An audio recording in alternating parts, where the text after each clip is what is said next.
Ben ritrovati a Da voi la linea. Sono stati consegnati questa mattina nella sede della Regione a Udine gli attestati di partecipazione alla prima edizione del corso di formazione sulla lingua friulana per giornalisti promosso dall'Agenzia regionale per la lingua friulana e dall'Ordine dei giornalisti del Friuli Venezia Giulia.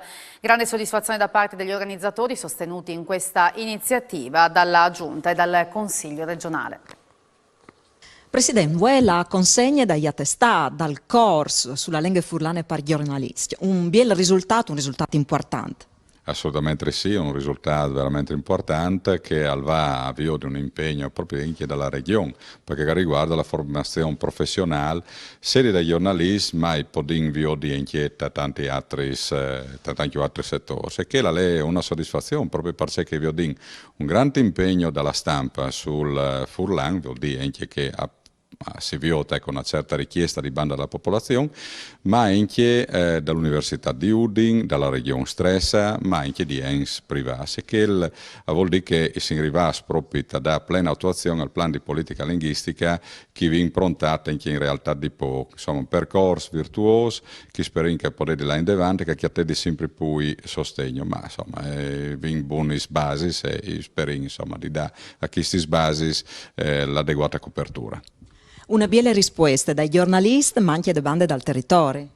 Sì, il territorio sta domandando informazione per Furlan. L'informazione per Furlan non è come fa la parte italiana, non è che uno può fare il comunicato stampa per italiano e dopo voltarlo, quindi tradurlo per Furlan. Bisogna pensare per Furlan e per fortuna i tanti giornalisti che sono di Marilenga Furlana che sono bravi, veramente professionali tra la loro attività e si sono messi subito a disposizione. Insomma, abbiamo avuto un numero veramente alto, un corso anche impegnativo, che dura qualche mese, e quindi insomma vuol dire che hanno creduto anche gli testati che li hanno messi a disposizione. Insomma, si sa una lavoro contenta, non ma credo che proprio il popolo furlano sarà contento di l'impegno.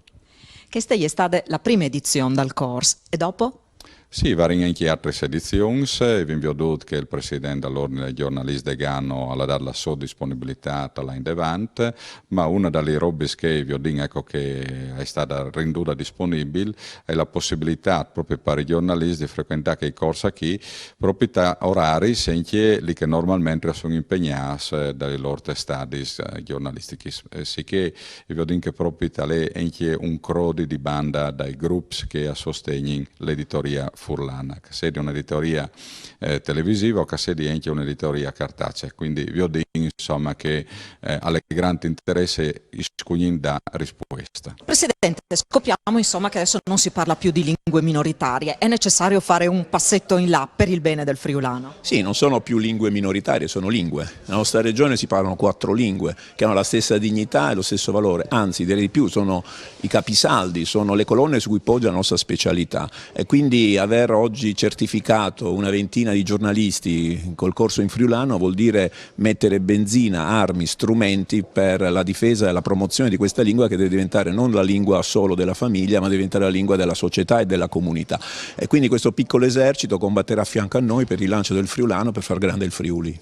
Assessore Roberti, lei ha precisato che questo corso, pur non essendo espressamente previsto, inserito nel piano generale di politica linguistica, però ben si confà a quello che il piano prevede. Sì, indirettamente rientra perfettamente nelle linee del piano, nel senso che un corso professionalizzante che insegna a parlare correttamente il friulano a chi decide di fare formazione in friulano chiaramente va a tutto giovamento della credibilità del giornalista che deve parlare in TV o scrivere su un giornale, e quando c'è quella credibilità ovviamente aumentano anche i lettori, aumentano gli ascoltatori e quindi aumentano il numero di cittadini del Friuli Venezia Giulia che sentono e si informano in friulano, e questo è uno degli obiettivi, l'obiettivo che ci eravamo prefissati all'inizio della legislatura, ovvero fare in modo che una lingua, che è la lingua di casa, che è la lingua con cui ci si rivolge ai figli piuttosto che ai genitori, non diventi solo la lingua di casa ma si trasformi nella lingua che viene parlata correntemente in tutti gli ambienti,